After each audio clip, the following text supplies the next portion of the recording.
2 cheeky ways to finish the triangle that you might not already be doing that I love.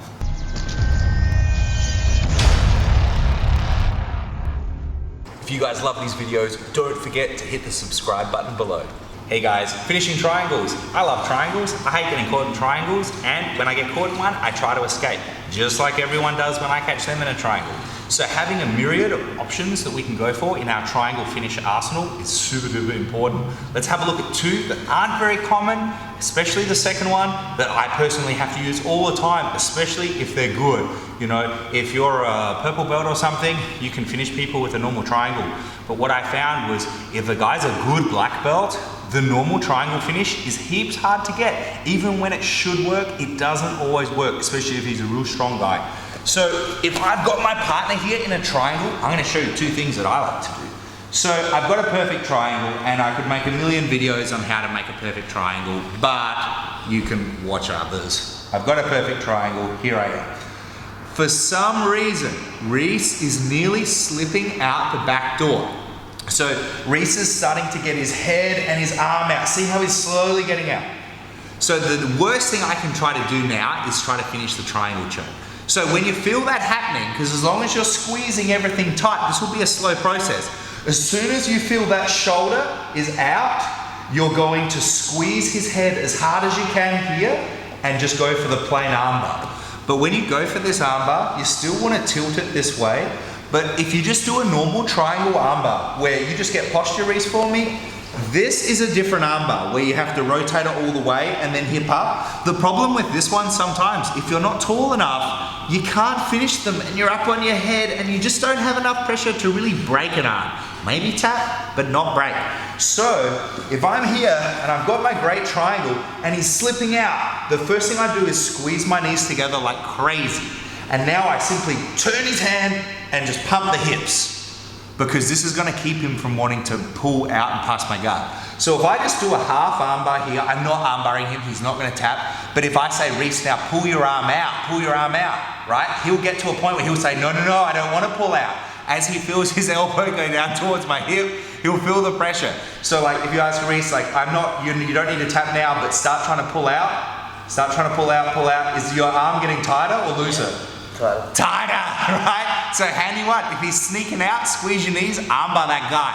But then sometimes I'm here with Reese and he might have his arm over here and I've got a triangle and he's just that tough guy. If you're a triangle guy, and I've probably done 20,000 triangles to tap, then you go to tap somebody and you get the 1 in 100 guys, normally like a black belt or something really good, but he just doesn't want to tap. Like he is so strong and you're just thinking you're going to put him out, but he never goes out. And then you've got really weak legs, and once he passes your guard, you're probably in trouble. So I've got my triangle here, not trying to keep it too tight so poor Reese goes to sleep. And this is the hack that I developed because a training partner of mine was so good at resisting triangles, so good. Like I never saw anyone else tapping in a triangle. And then one day I had such sore legs, I'd been training for hours, and I thought, hold on a second, what about like those old murder mystery movies where people just do this and kill someone? Why don't I suffocate this guy? Now, I'm not talking about actually suffocating him, that's kind of weird, but you can do this. Grab his head, twist it, and now try to pull his face into your hamstring here. So try to pull his mouth and his nose into that hamstring and just hold it really tight. And within a little while, he's gonna have to go to sleep. Because I've probably already got a really good triangle on him. So when he's trying to duck out and escape, I'm just gonna turn his head and pull that mouth and nose in, and I'll just hold here, and eventually he just has to tap, otherwise he's gonna go to sleep. So if all else fails, you gotta do the murder she wrote option and just cover the nose and mouth. Technically it's not meant to be legal in IBJJF competition, like manual asphyxiation. But if you finish like that and just pull it on your leg, I don't know of any refs who would ever pick that up because it's just a triangle finish and the angle is off. But I've found on more than a couple occasions that is the only way that I've been able to get some rare guys to tap from a triangle, and I'm sure you guys are going to enjoy doing both. So if they try to slip out, armbar those suckers. And if they're just storching out like this, pull their mouth and nose into your hamstring, squeeze like crazy, and even if they don't pass out just from that asphyxiation of their nose and mouth, it'll be just enough for them not to breathe and replenish all of their oxygen and get all of their carbon dioxide out, that the rest of the choke will have time to work.